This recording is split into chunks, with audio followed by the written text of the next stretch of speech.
35 বছর পরে আমরা পুরুষ প্রধানমন্ত্রী পাইলাম জনাব তারেক রহমান সাহেবকে।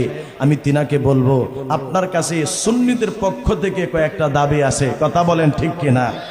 আমরা আপনাকে ধন্যবাদ জানাই। আপনি খুব সুন্দর অল্প সময়ের মধ্যে আমাদের দেশটাকে আপনি সুন্দর করে গুছিয়েছেন এবং দেশটাকে পরিচালনা করার জন্য ইতিমধ্যেই আপনি শপথ গ্রহণ করবেন। তবে আমরা সুন্নি যারা রয়েছি আমাদের কয়েকটা দাবি আপনার কাছে আছে। প্রথম দাবি হচ্ছে, যতগুলো ওলি আল্লাহর মাজারের মধ্যে হামলা হয়েছে প্রত্যেকটা আসামিকে দৃষ্টান্তমূলক শাস্তি দিতে হবে। আওয়াজ দিয়ে বলেন ঠিক কিনা? দ্বিতীয়ত হচ্ছে 2014 সালে শহীদ মিল্লাত আল্লামা নুরুল ইসলাম ফারুকীকে নির্মমভাবে গলা কেটে হত্যা করা হয়েছে। আপনি যখন এই দেশের গদিতে বসবেন তখন ফারুকী হুজুরের হত্যার বিচার করতে হবে। 2 নাম্বার হচ্ছে, আপনারা জানেন আমাদের সেই গাজীপুরের মধ্যে একজন ইমাম মাওলানা রইসুদ্দিনকে নির্মমভাবে পানি না দিয়ে ইয়াজিদের মতো হত্যা করা হয়েছে। এই রইসুদ্দিনের হত্যা সাথে যারা জড়িত তাদেরকে শাস্তির আওতায় আনতে হবে, দৃষ্টান্তমূলক শাস্তি দিতে হবে। চিৎকার মেরে বলেন ঠিক কিনা?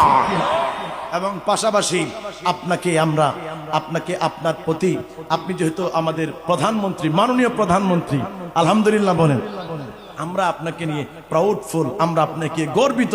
কারণ কি? কারণ আমরাও চেয়েছিলাম এই বাংলার জমিনের মধ্যে পুরুষ প্রধানমন্ত্রী আসুক। আপনি পুরুষ প্রধানমন্ত্রী, আমরা আমাদের মনের যেই আমাদের আকাঙ্ক্ষা সেটা আপনার কাছে আমরা ব্যক্ত করতে পারবো। বাবারা আমার, আমরা সুন্নিরা যারা রয়েছি সুন্নিদের পক্ষ থেকে আমাদের তারেক রহমান সাহেবের কাছে আরেকটা আবেদন হচ্ছে, প্রত্যেকটা ওলি আল্লাহর মাজারের মধ্যে এখন থেকে আর যেন কোনো হামলা না হয় সেটাকে নিশ্চিত করতে হবে। কথা বলেন বাজান ঠিক কিনা?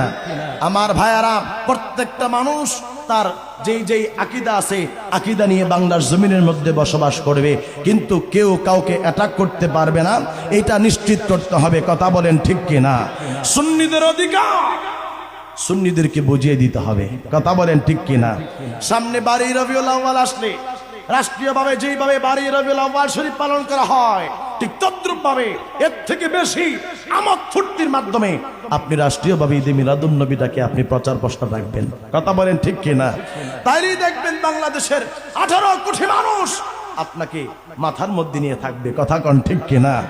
আল্লাহ যেন আমাদের জনাব তারেক রহমান সাহেবের হায়াতে বরকত দান করে, এই দেশটাকে যেন সুন্দর করে পরিচালনা করার তৌফিক দান করে। সকলে বলেন আল্লাহুম্মা আমিন। আমরা সকলে যেন মিলে মিশে, সকলে যেন আমরা কাঁধে কাঁধ মিলে এই দেশের জন্য কাজ করতে পারি। আমিন বলেন। সকলে জবান খুলে বলেন আল্লাহুম্মা আমিন।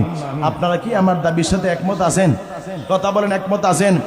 যদি কোনো জায়গার মধ্যে আমার রাসূলে পাকের শান ও আজমতের সামনে যদি বাংলার জমিনের মধ্যে কোনো জায়গার মধ্যে আক্রমণ হয় বা আঘাত করা হয়, তাহলে আমি বলবো আপনি এটা নিশ্চিত করবেন, বাংলার জমিনের মধ্যে কেউ যদি আমার নবীর সাথে বেয়াদবি করে তাহলে তার ফাঁসি, মৃত্যুদণ্ড ছাড়া আর কোনো ব্যবস্থা থাকবে না। কথা বলেন ঠিক কিনা?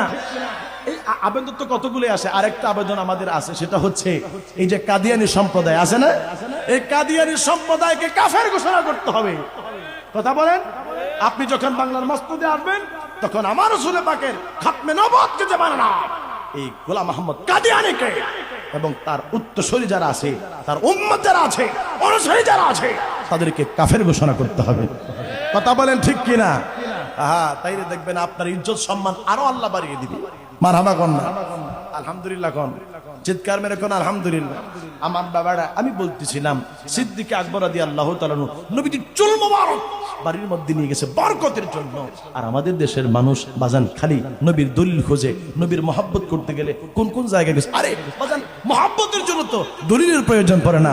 মহব্বত এমন একটা জিনিস, সেই জায়গার মধ্যে, যেই জায়গার মধ্যে মহব্বত সেই জায়গার মধ্যে দলিল লাগে না। কথা কন বাজান ঠিক কিনা?